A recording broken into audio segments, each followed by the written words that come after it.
John was a man who had always been fascinated by the darker aspects of life. He spent most of his time browsing the internet, searching for anything that would satisfy his curiosity. It was during one of his many late-night browsing sessions that he stumbled upon a thread on the dark web. The thread discussed a live stream of a man being tortured and eaten alive. The user who posted the thread claimed that the man was someone who had been selected by a group for his illegal activities. John was initially shocked and horrified by what he had read. He had never seen anything like it before, and it sent shivers down his spine. However, as he read further into the thread, he became increasingly intrigued. He wanted to know more about the group behind the live stream and the man who was to be their victim. He started researching the topic, spending hours every day scouring the internet for information. Days turned into weeks, and John's fascination with the dark web only grew. He started to immerse himself in the world of illegal activities, downloading TOR and exploring the deep web. He quickly realized that the deeper he delved into this world, the harder it was to pull himself out.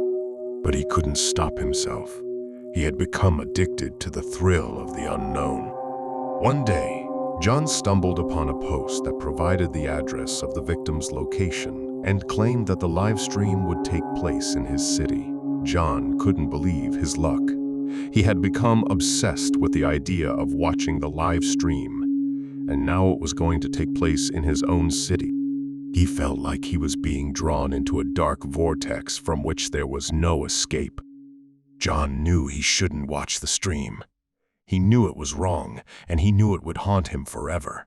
But he couldn't resist the pull of the darkness. As the time of the live stream approached, John became increasingly anxious. He tried to distract himself, but his mind kept coming back to the live stream. Finally, the time had come, and John sat down in front of his computer, ready to watch the horror unfold before his eyes.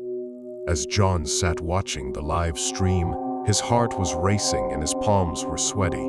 The video quality was poor, but he could make out the details. The victim was a man, tied up and struggling to free himself. The sound of his screams echoed through the speakers. Suddenly, John heard a knock at his door. His heart skipped a beat, and he froze in terror. He hesitated for a moment before slowly walking towards the door. As he opened it, he saw a tall, masked figure standing in front of him. John felt like he was going to faint. The figure stepped into John's house without a word, and John followed him to the living room. The figure was dressed in black from head to toe, and the mask covered his entire face. John couldn't see anything except for his eyes, which were cold and calculating. The figure revealed himself to be the hacker who had orchestrated the live stream. He explained to John that he had been chosen as the next victim because of his dark web activities. John was terrified and begged for his life, but the hacker was unfazed. He proceeded to tie John up and began to torture him on live stream. The hacker started by cutting off John's clothes with a knife. John was shaking and crying, begging the hacker to stop. The hacker ignored him and started making small cuts on John's arms and legs. John screamed in agony, but the hacker seemed to be enjoying the show. The camera was still rolling, capturing every moment of the torture. As time passed, the torture became more brutal. The hacker cut deeper into John's flesh, causing him to bleed profusely. John's screams became more intense, and the pain was unbearable. The hacker eventually revealed that he would be eating John slowly, piece by piece, on live stream. John's worst nightmare had become a reality. The hacker started by cutting off John's fingers and toes and eating them in front of the camera. John's screams echoed through the dark room as the hacker continued his brutal feast.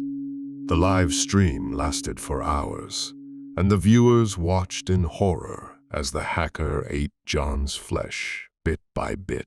As the live stream ended, the hacker untied John and left him lying on the floor, bleeding and barely conscious.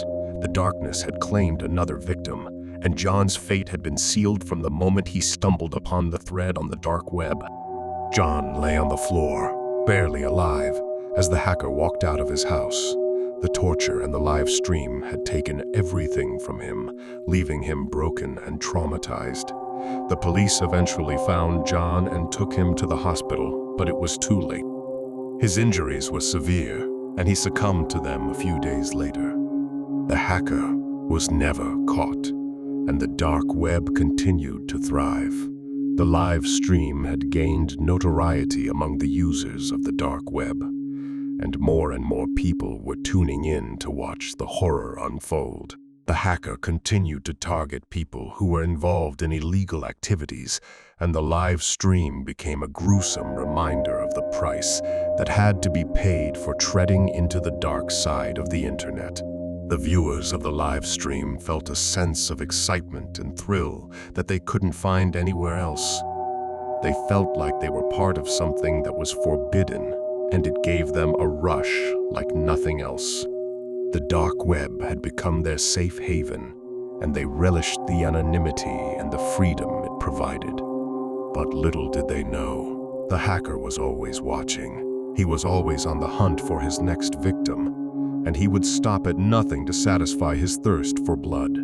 The users of the dark web were playing a dangerous game, and they were all just one click away from becoming the next victim.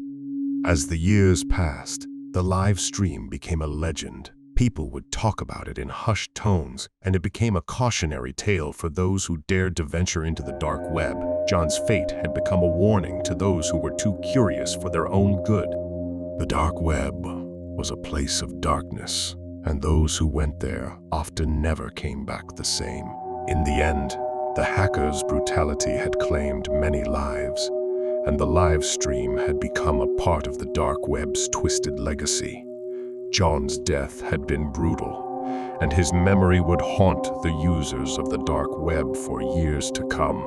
The darkness had claimed another victim, and the world would never be the same. This is the Curator. I hope you've enjoyed today's scary story. Until next time,